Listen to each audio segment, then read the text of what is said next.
Assalamualaikum warahmatullahi wabarakatuh. Berjumpa kembali dengan saya tentunya di cerita horor. Bagaimana kabar kalian? Semoga baik-baik saja ya, dan dijauhkan dari berbagai mara bahaya. Amin. Nah, bagi kalian yang belum subscribe, silahkan subscribe terlebih dahulu supaya tidak ketinggalan cerita-cerita seram selanjutnya. Nah, di video kali ini saya akan membawakan cerita. Sebelum mulai ceritanya, seperti biasa, di dalam cerita ini semua nama dan tempat disamarkan demi menjaga privasi.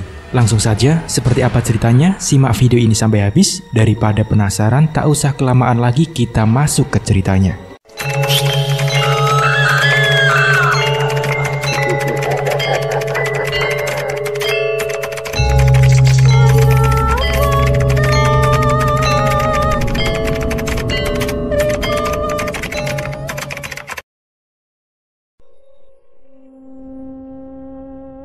Kata Siti dan Setana diambil dari bahasa Jawa Krama Inggil yang berarti Siti adalah tanah dan Setana adalah kuburan atau makam.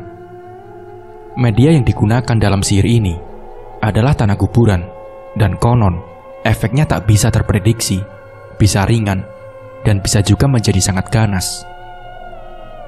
Kali ini saya akan menceritakan tentang korban dari Telu Siti Setana yang dialami oleh sebuah keluarga di tahun 1992. Kejadian janggal, seram, dan tragis terjadi pada keluarga ini. Temanggung 1991. Sebut saja namanya Baskoro, kepala di keluarga ini, dan Sartika istrinya. Mereka mempunyai dua anak. Yang pertama adalah Romi, berumur 16 tahun, dan adik perempuannya, yaitu Yuli, berumur 10 tahun. Baskoro dan istrinya mempunyai usaha toko sembako di sebuah ruko kontrakan yang letaknya tidak jauh rumahnya. Waktu berlalu, usahanya cukup lancar dan sukses kala itu. Terbukti setelah bertahun-tahun mengontrak. Tepatnya di tahun 1992, ia berhasil membeli sebuah rumah, dan di tahun yang sama, Baskoro juga berhasil membeli ruko yang dikontraknya. Usahanya semakin lancar karena rumah barunya letaknya lebih dekat dengan ruko tempat ia berjualan. Romi, si anak sulung sekaligus narasumber dari cerita ini, sebenarnya tak begitu nyaman tinggal di rumah barunya ini. Karena bangunannya yang tua dan besar, rasanya seperti rumah angker.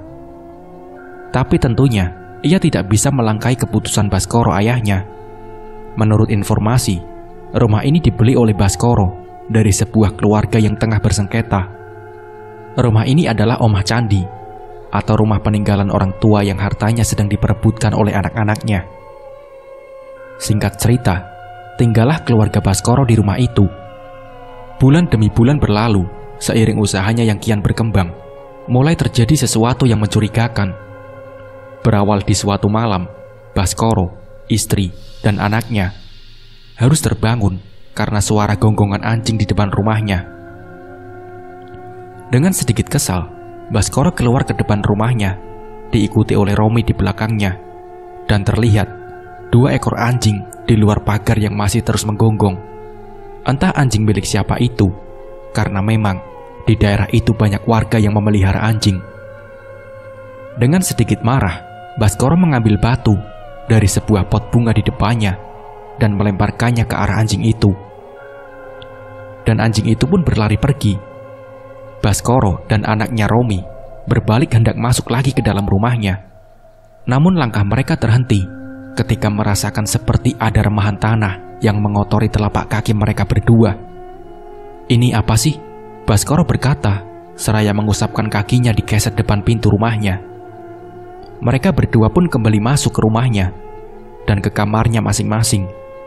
Dan beberapa saat kemudian terjadi sesuatu yang kali ini dialami oleh Romi. Entah kenapa, malam itu Romi menjadi agak gelisah, mengingat dua anjing yang melolong di depan rumahnya tadi. Beberapa kali ia tertidur, tapi selalu terbangun ketika hampir terlelap.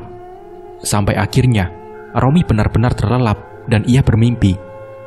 Di dalam mimpinya, ia didatangi oleh sosok kakek tua. Rambutnya digulung di atas, wajahnya biru memar, dan matanya melotot. Dalam mimpinya, sosok orang tua itu seperti marah dan memegangi pundak Romi, dan sosok itu mulai meraba-raba sekujur tubuhnya. Semakin merendah dan merendah, hingga akhirnya berhenti di kaki Romi. Seketika Romi terbangun dari mimpinya, tapi ia tak bisa bergerak. Ia mengalami ketindihan. Ia juga merasakan seperti ada sesuatu yang basah menggulir di telapak kakinya. Romi berdoa, seraya mengumpulkan tenaga untuk menggerakkan tubuhnya. Ia sudah mencoba berteriak sekencang mungkin, tapi yang keluar dari mulutnya hanyalah desahan-desahan. Dan sampai akhirnya ia berhasil menggerakkan kepalanya. Matanya pun langsung menuju ke kaki. Dan apa yang ia lihat sungguh menyeramkan, karena sosok kakek tua yang ia lihat dalam mimpinya tersebut kini tengah menjilat-jilat telapak kakinya. Sembari sesaat mata dari sosok itu menatap ke arah Romi yang kini tengah ketakutan. Ia benar-benar merasakan jilatan basah dari sosok itu. Romi pun memalingkan pandangannya. Sekarang ia benar-benar sadar. Tangan dan tubuhnya sudah bisa bergerak, namun tidak dengan mulutnya dan kakinya. Kembali ia mencoba menatap ke arah sosok yang terasa masih menjilatinya itu. Ternyata ada dua tangan hitam yang memegangi kakinya. Tangan dari sosok itulah. Romi pun kembali memalingkan pandangannya dan memejamkan matanya, seraya terus berdoa dalam hati.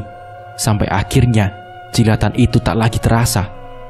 Romi seketika langsung menarik kakinya dan berlari keluar dari kamarnya. Namun ketika hendak menuju kamar orang tuanya, langkahnya terhenti kaku saat melihat sosok yang tengah berdiri di atas meja makannya.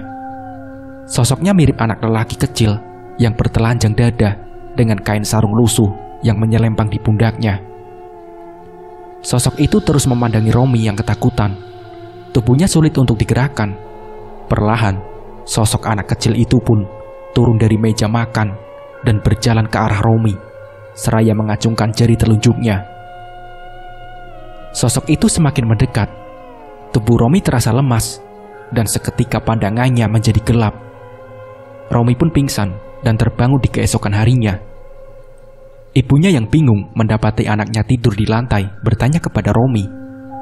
Ia pun menjelaskan apa yang ia alami semalam dengan wajahnya yang pucat. Nampaknya Romi mengalami syok. Ia sakit hari itu. Romi yang sakit akhirnya tidak masuk sekolah hari itu. Singkat cerita, pagi berjalan seperti biasa. Baskoro sang ayah mengantar Yuli berangkat ke sekolah, dan setelah itu langsung ke toko. Sementara sang ibu menunggui Romi yang sakit di rumah. Dan singkat cerita, sekitar pukul 11 siang, sang ibu keluar dari kamar setelah tahu Romi tengah tertidur pulas. Ia hendak menyapu. Sedari pagi, ia belum sempat beberes rumah karena sibuk mengurus keluarganya.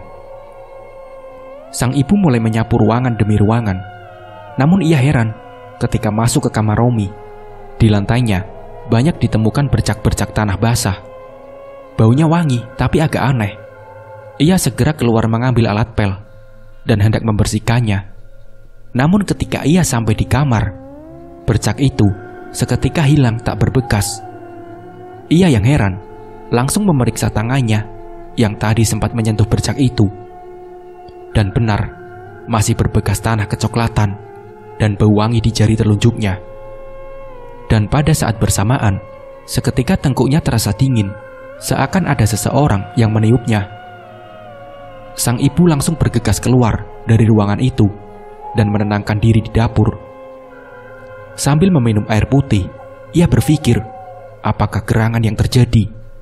Dan lamunannya itu terhenti oleh suara yang masuk ke dalam rumahnya. Nampaknya itu adalah Baskoro suaminya yang langsung menuju meja makan.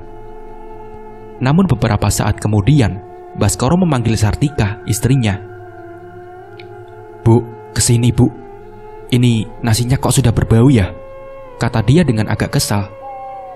Setelah diperiksa, memang benar. Nasinya sudah bau dan agak berlendir. Padahal baru dimasak tadi pagi dan sempat dimakan untuk sarapan juga oleh Baskoro dan keluarganya. "Padahal beras mahal loh ini bu," kata Baskoro kepada istrinya. Baskoro pun memanggil Supri. Supirnya yang tengah merokok di teras depan rumah untuk membeli nasi bungkus di warung sekalian menjemput Yuli di sekolah. Namun ketika Supri hendak berangkat, tiba-tiba saja dia berteriak. Baskoro dan istrinya sontak langsung keluar dan memeriksanya. "Ada ular besar sekali di dalam mobil, Pak," kata Supri dengan wajah takut. Baskoro yang penasaran langsung memeriksa dari luar. Dan benar, ada ular weling yang tengah melingkar di kursi depan bagian penumpang. Baskoro segera menyuruh Supri untuk berangkat dengan sepeda motor. Sementara ia memanggil warga sekitar untuk menangani ular ini. Dan Sartika, istrinya yang ketakutan, terlihat menjauh dari mobil itu. Singkat cerita, datanglah beberapa warga yang membantu. Tapi ketika dilihat, ular itu sudah tidak ada. Sartika, istri Baskoro sebagai orang satu-satunya yang sedari tadi berada di sekitar mobil, mengaku tak tahu kemana ular itu pergi. "Jangan-jangan masuk di balik kursi," kata salah satu warga. Akhirnya, dengan dibantu beberapa warga, dibukalah kursi kemudi mobil itu. Dan anehnya, bersamaan dengan kursi yang dibuka, berguguran juga remahan tanah yang cukup banyak. Baskoro dan salah satu warga awalnya tak memperdulikan itu dan fokus untuk mencari ular yang diduga masuk. Sampai akhirnya mereka menyadari ada bau wangian yang aneh dari tanah yang berguguran itu. Begitu juga dengan ular itu yang setelah dicari-cari juga tidak ketemu. Sartika, istri Baskoro yang tadi turut menyaksikan dan mendekat serta mencium bau itu, langsung teringat kejadian beberapa saat tadi di kamar Romi. Namun ia memilih diam saja. Sampai akhirnya, setelah para warga pulang, barulah ia bercerita kepada Baskoro, suaminya, tentang kejadian tadi. Istrinya mulai menghubung-hubungkan itu dengan cerita Romi tentang apa yang ia alami semalam. Namun di sini, Baskoro tampak menampik dan seperti mewajarkan hal itu. Singkat cerita, hari pun berlalu. Tidak ada hal yang janggal yang terjadi sekira 7 hari terakhir ini. Romi juga terlihat sudah sembuh dari sakitnya dan sudah mulai beraktivitas seperti biasanya. Sampai di suatu malam, terjadi lagi hal yang menyeramkan yang mereka alami secara bersamaan. Malam itu mungkin belum terlalu larut. Romi, ayah, dan ibunya juga masih terjaga. Hanya Yuli, si bungsu, yang terlihat sudah terlelap di dalam kamar. Dan tiba-tiba saja, suara lolongan anjing di depan rumah itu terdengar lagi. Kali ini terasa lebih bising. Seketika Romi mengingat kejadian tempo hari karena mendengar suara itu. Nyalinya pun menciut. Ia merapatkan jarak duduknya ke tubuh ibunya. Sementara Baskoro, sang ayah, yang hendak memeriksa keluar. Namun Sartika, istrinya, mencegah. Baskoro yang kesal sempat memaksa untuk tetap keluar rumah. Namun ia urung ketika suara lolongan anjing itu berhenti. Mereka bertiga pun kembali duduk dan beberapa saat kemudian pintu rumahnya diketuk. Ini cukup aneh. Pasalnya, untuk seseorang bisa sampai ke depan pintu harus melewati pagar terlebih dahulu. Sedangkan pagar itu digembok. Di sini, Baskoro yang hendak memeriksa kembali lagi dicegah oleh istrinya yang sepertinya merasakan ketidakberesan ini. Baskoro pun mencoba berteriak ke arah depan pintu. "Siapa ya?" kata Baskoro. Namun teriakan Baskoro ini malah disambut oleh suara tangis beserta ketukan yang kian mengeras. Mendengar itu mereka bertiga kian merapat ketakutan. Romi yang tak sengaja memandang ke arah pintu depan sempat melihat bayangan-bayangan yang berlalu lalang dari celah bawah pintu. Beberapa saat kemudian, setelah ketukan berhenti, suara tangisan itu mulai berpindah-pindah, seakan mengelilingi bangunan rumah itu. Mereka bertiga hanya bisa meringkuk, mematung ketakutan di ruang tengah, hingga tangisan itu menghilang. Mereka benar-benar terjaga, hingga azan subuh terdengar. Singkat cerita, matahari pun mulai terbit. Lalu lalang kendaraan di depan rumahnya juga mulai ramai. Baskoro yang sebenarnya menyimpan rasa penasaran perihal tangisan semalam, mencoba untuk keluar rumah. Kali ini, ia mempunyai perasaan yang tidak enak. Dan benar saja, ketika ia di depan rumah, Baskoro melihat bungkusan kain putih sebesar kepalan tangan orang dewasa di teras rumahnya. Bungkusan itu nampak setengah terbuka karena terlihat tanah yang keluar berceceran dari bungkusan itu. Mungkin bungkusan itu sengaja dilempar dari luar. Dari sini, Baskoro mulai merasa ada yang sedang mempermainkan keluarganya. Baskoro tak berani menyentuh bungkusan itu. Ia segera masuk lagi ke dalam rumah.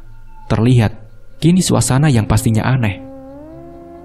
Romi anaknya dan Sartika istrinya nampak terdiam, melamun, menahan kantuk. Sepertinya mereka semua masih trauma dengan kejadian semalam. Meski begitu, Baskoro tetap mencoba tenang. Ia tetap beraktivitas seperti biasanya, mengantar anak-anaknya sekolah dan pergi ke tokonya. Sesampainya Baskoro di tempat usahanya, tak disangka di sana juga ditemukan hal yang sama, yaitu bungkusan kain kafan berisi tanah. Supri, supirnya yang pertama kali menemukannya, juga tak berani menyentuh itu. Sebut saja Pak Wahono, salah satu kuli panggul di situ, menghampiri Supri dan Baskoro yang tengah mengamati bungkusan itu. "Wah, tidak beres itu, Pak," kata Pak Wahono kepada Supri. Pak Wahono ini sepertinya memang sedikit tahu tentang hal-hal seperti itu. Setelah itu, dengan percaya diri, Pak Wahono pun membuka bungkusan itu, diikuti dengan beberapa orang yang mungkin berkerumun ingin melihat hal itu. Dan setelah dibuka, bungkusan itu ternyata berisi tanah setengah basah, bunga ziarah, bunga kuning, dan yang paling mencengangkan lagi, ditemukan juga 2 buah gigi geraham orang dewasa di dalam bungkusan tersebut. "Wah, payah ini, Pak. Sepertinya ada orang yang tidak suka dengan Bapak," kata Pak Wahono. Ia pun menyarankan Baskoro untuk memanggil kiai atau Pak Ustadz agar meruqyah tempat ini. Baskoro pun hanya mengangguk. Sementara Pak Wahono kembali ke aktivitasnya yang mengangkut karung beras dari truk menuju gudang belakang ruko. Dan tak selang beberapa lama, hal naas pun terjadi. Baskoro dan Supri sontak tersentak berlari menuju gudang belakang ruko ketika ada beberapa pekerja kuli panggul yang berteriak meminta tolong. Sesampainya di sana, terlihat 5 baris tumpukan karung beras setinggi sekira 5 meter itu gugur ke bawah. Salah satu pekerja juga terus saja berteriak menyebut nama Pak Wahono. Ternyata Pak Wahono yang tertimpa tumpukan itu. Mereka semua berjibaku mengangkat karung beras yang menutupi tubuh Pak Wahono itu. Harusnya kejadian ini tidak fatal karena barang yang menimpanya lunak. Tapi setelah semua karung berhasil diangkat, terlihat Pak Wahono yang tidak bisa bergerak. Meski matanya masih terbuka, Pak Wahono sama sekali tak merespon panggilan orang-orang di sekitarnya. Terlihat ia hanya tengkurap dengan kepala menghadap ke sebelah kanan. Supri yang mendekat ingin mengangkatnya, langsung dicegah oleh Baskoro. Ia takut bila ada cedera fatal di tubuh Pak Wahono. Ia pun segera memanggil petugas medis. Dan setelah ditangani, benar saja Pak Wahono mengalami retak tulang leher. Entah ini ada hubungannya atau tidak dengan semua ini. Yang jelas, hal naas ini terjadi dan dialami oleh Pak Wahono, orang pertama yang berani membuka bungkusan itu. Setelah kejadian itu, Pak Wahono harus pensiun dari pekerjaannya. Karena cedera yang dialaminya, ia menjadi sulit berjalan. Baskoro mulai merasa ini harus dihentikan. Ia mulai mencari seseorang yang bisa mengatasi hal ini. Namun, semua sempat menemui jalan buntu ketika para orang pintar yang ditemuinya hanya menyarankan untuk membersihkan saja tanah-tanah itu tanpa memberitahu solusi yang tuntas. Di sini, Baskoro juga mengetahui bahwa ia sedang dipermainkan oleh telusiti tanah atau santet tanah kuburan. Gangguan itu terus saja terjadi dari penampakan-penampakan yang ada di rumahnya hingga kini mulai merambah ke tempat usahanya. Ada satu kesaksian juga dari salah satu tengkulak langganan di toko sembakonya yang terpaksa pindah tak lagi membeli dagangan Baskoro karena ia bersumpah mengaku sudah seminggu ini toko Baskoro tutup. Padahal Baskoro merasa sama sekali tidak menutupnya. Yang ia heran, memang dalam seminggu itu tokonya sangat sepi. Hanya ada beberapa pengecer saja yang datang membeli. Kejanggalan demi kejanggalan mulai membuat Baskoro resah dan uring-uringan. Menurut Romi anaknya, sudah 2 bulan ini ayahnya berubah. menjadi orang yang selalu mengedepankan emosi, Romi juga sempat mendapati ayah dan ibunya bertengkar. Entah apa yang diselisihkan. Yang jelas, suasana rumah kini menjadi tidak enak sejak diketahui datangnya teluh ini. Seiring dengan itu, Romi pun kembali mengalami kejadian seram dan menakutkan. Malam itu, terjadi perdebatan kecil di antara ayah dan ibunya Romi. Entah apa yang jadi masalahnya. Yang jelas, Romi yang sumpah memutuskan untuk masuk ke kamarnya dengan membanting pintu dengan keras. Berharap Baskoro ayahnya dan ibunya yang tengah bertengkar mendengarkan.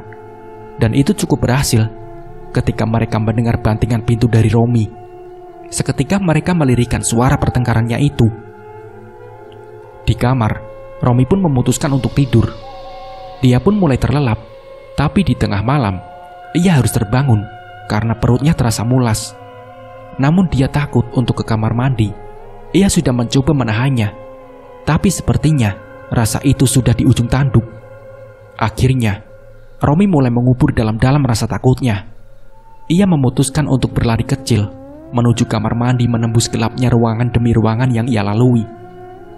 Saat hampir sampai di kamar mandi, tepatnya di ujung ruangan dapur, Romi mencium bau wangi aneh itu lagi. Namun perutnya memaksa untuk tak memperdulikannya. Dia pun mulai mendorong pintu kamar mandi itu, walau ia menyadari seperti ada seseorang yang berada di belakangnya. Tapi ketika pintu dibuka, Romi hanya tertegun. Seketika, rasa mulas dalam perutnya itu sirna. Karena di dalam bak kamar mandi, Romi melihat kepala seorang wanita, lengkap dengan sorot matanya yang memandang ke arah Romi. Romi terpaku, tak bisa bergerak melihat itu.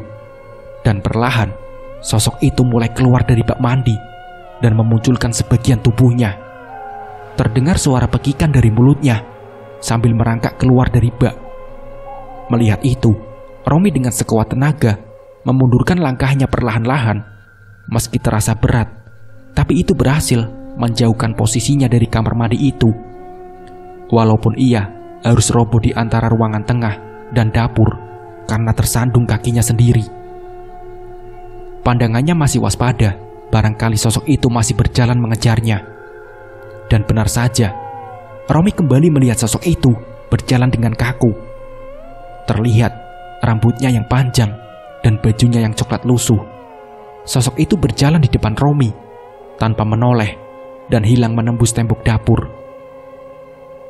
Seketika puncak ketakutannya terpecah oleh suara jeritan dari kamar ayah dan ibunya. Suara itu adalah suara Yuli, adiknya. Entah apa yang terjadi, Romi yang tak mau ambil pusing langsung berlari menuju kamarnya dan bersembunyi di balik selimut. Sampai akhirnya esok hari pun tiba. Yuli, adiknya sakit. Ia demam tinggi. Pagi itu terasa sangat tak enak. Baskoro, ayah Romi, membangunkannya dengan sedikit kasar. "Ayo sekolah," begitu kata ayahnya, seraya keluar dengan sedikit membanting pintu. Entah baru berapa jam Romi tidur, ia juga tak sempat bercerita tentang kejadian semalam. Ketika berjalan menuju kamar mandi, ingatannya kembali kepada kejadian malam tadi. Romi urung. Lantas ia hanya mengambil sikat giginya saja dan memutuskan untuk cuci muka di wastafel dekat dapur. Ibunya yang tengah menggoreng telur seakan tak peduli anaknya tak mandi. Romi pun segera masuk kamar dan berganti baju dan keluar sembari membawa tasnya. Yang jelas, suasana pagi itu tak sehangat dulu sebelum teror hantu-hantu sialan ini. Mungkin itu batin Romi. Ia tak sempat sarapan, hanya minum separuh teh hangat yang sudah disiapkan ibunya. Karena Baskoro, ayahnya, sudah terburu berjalan keluar rumah. Romi menyusul dengan berlari kecil ke depan rumah. Terlihat, ayahnya tengah bertolak pinggang memandangi lantai terasnya itu. "Tanah sialan," begitu ucap ayahnya, sembari menendang bungkusan kain putih yang ternyata ada lagi berserak di depan teras rumahnya. Ia pun masuk ke dalam mobil diikuti dengan Romi. Tanpa kata dan perbincangan, Baskoro, ayahnya, mengantar Romi ke sekolah. Dengan sedikit ngebut, Baskoro nampak emosi dan tak fokus. Sampai akhirnya, hal naas pun terjadi. ketika tiba Baskoro membelokkan setir mobilnya ke parit yang cukup dalam. Menurut kesaksian Baskoro, ia menghindari nenek-nenek yang menyeberang. Tapi anehnya Romi tak melihat itu. Yang Romi lihat dan tahu hanyalah tiba-tiba saja Baskoro ayahnya mengarahkan setir mobilnya ke lajur kanan dan masuk ke dalam sebuah parit kering yang cukup dalam. Mobilnya ringsek. Romi tak mengalami luka yang cukup berarti. Tetapi Baskoro kakinya terluka parah. Tulang keringnya patah sampai mencuat keluar. Singkat cerita, kecelakaan ini membuat Baskoro sadar bahwa kekuatan tak kasat mata yang tengah mengganggu keluarganya ini tak main-main. Terlebih lagi ia juga sempat dilihatkan berbagai penampakan ketika ia sedang dirawat di rumah sakit.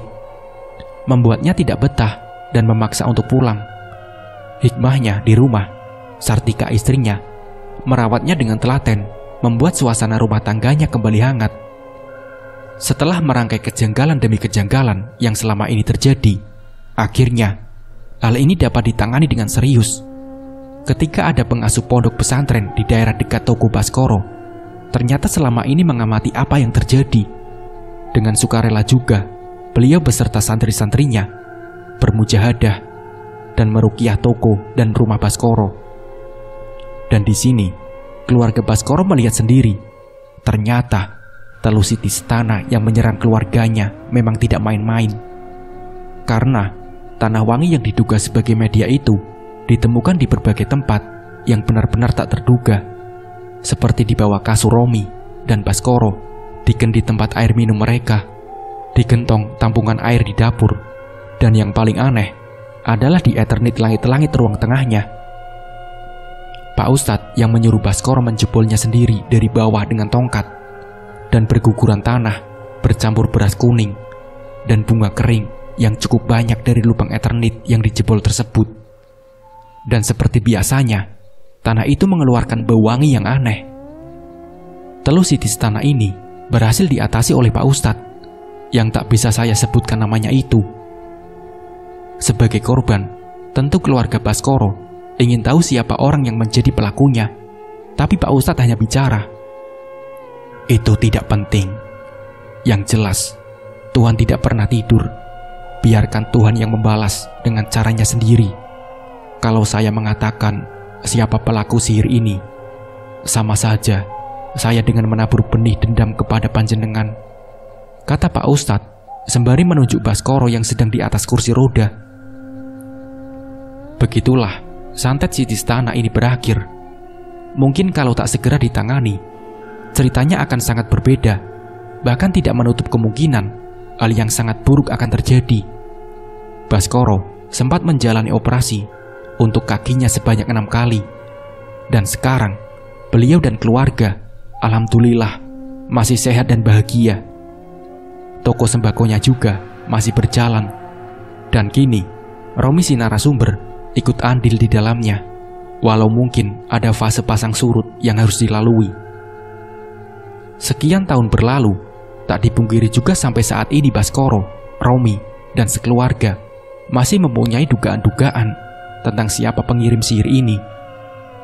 Dugaan pertama tertuju pada sesama pengusaha toko sembako yang jarak tokonya hanya 50 meter dari toko Baskoro. Dan yang kedua adalah dari salah satu keluarga dari rumah yang dibelinya. Diduga orang tersebut marah karena ketika rumah ini dijual, dia tidak diajak bicara atau diberitahu. Itu diperkuat ketika 4 hari setelah Baskoro melunasi rumah itu. Orang itu datang dan ingin membatalkan proses jual beli, yang surat tanahnya sudah terlanjur dibalik nama atas nama Baskoro.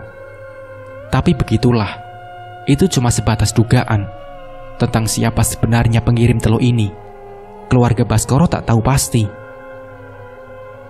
Nah, sekian cerita tentang Telusih Istana ini. Semoga ada pelajaran yang bisa kita petik dari cerita ini. Mungkin cukup sekian dari saya. Wassalamualaikum warahmatullahi wabarakatuh.